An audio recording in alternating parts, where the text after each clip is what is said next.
Hi, my name is Stacey McLean, and I'll be talking about two of the most influential philosophers of morality to me, Mr. Immanuel Kant and David Hume. So, first, we're going to attack Kant's theory of morality. Kant was big on autonomy, so he believed in that, self-govern, having your own choice. And he believed that whether or not we ought to do something is not a moral choice. It's just a contingent of our desires. If you want money, then you ought to get a job. If you want better test scores, then you ought to study. Kant called these hypothetical imperatives, a command in which you shall follow if you want something. All those examples that I named earlier becomes totally optional if you have no desire for them. Kant viewed morality as what he calls a categorical imperative. So, no matter what your desire is, you must follow these moral laws. In other words, it's your obligation morally to follow these no matter the circumstance. Kant held four formulations that led to being a categorical imperative. The first law he said was a universal principle. So in a Kantian mind or Kant mind or mind of Kant, you must ask yourself the maxim of your actions. So for example, I go to the store and I decide I want this shirt. I have no money for the shirt, so I'm just going to take the shirt. So, in other words, if you approve of the maxim of it, then you are universalizing the action that everyone should steal, which raises moral contradiction, which Kant says that moral actions cannot bring about contradiction. The next rule is the rule of humanity regarding, what we should allow or how should we treat other people. So Kant believes that in the rule of humanity, that we should not use humans because we are ends in ourselves. We are not to be used by others. We have the ability to set our own goals and work toward them. So treat people as if you accept their humanity as humans as well as their goal and values. So again, that cliche, treat people how you would want others to treat you, he stood for that whole thing.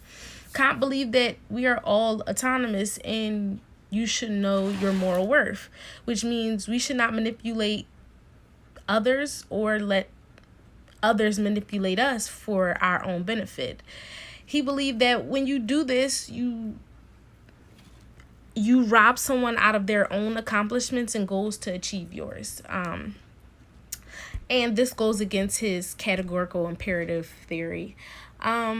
So this is important because as he spoke, it said that, it could lead us to moral truth. Not only that, I feel like this is very important because it makes us very conscious about our decision making, our actions, our response before we lie, before we are deceitful.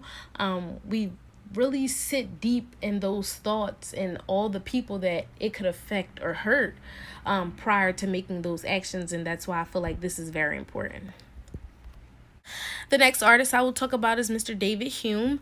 Hume believed that moral distinctions are in fact impressions rather than ideas. Hume believed that moral distinctions are derived from feelings of pleasure and pain of sort and not from reason. Hume argues that reason by itself can never prevent or produce any action or affection in that matter.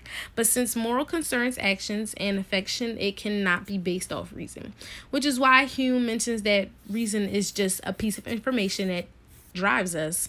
Not drives us, but it's just a piece of information, and that desire is what drives us to that action. First, reason can inform us existence of something, which is the proper object of passion. And as a final part of Hume argues that for a distinction between facts and values, since moral distinctions are not based on reason, Hume infers that they are based on sentiment that are felt by moral sentiments. When we describe an action or a sentiment or character as vicious or virtuous, is because its views causes pleasure or pain of a particular kind. So you may ask, what does that have to do with anything? How are they the same? So both philosophers make the thesis that reason is just information and desire is what motivates you. Desire is what makes people hypothetical empiricists in Kant's word. Hume mentions that reason itself can never prevent, or produce any action or affection. Both philosophers' theory take main focus on human being actions. Even though Kant does not use these exact wordings, but Hume's idea that by recognizing resemblance between each other, not physically but mentally and emotionally, will make us more aware of our decision makings, because we will think about the feelings of others prior to pursuing, such as Kant's formula of humanity.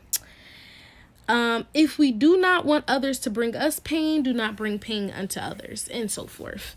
So now the question is, how do they differ?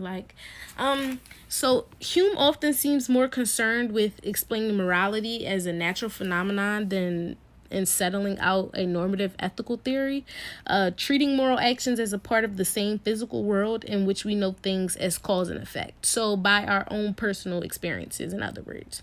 Whereas Kant insists that we need for priori investigation of morality's foundation. Kant's virtue of moral judgment relies heavily on observation and ideas about human nature.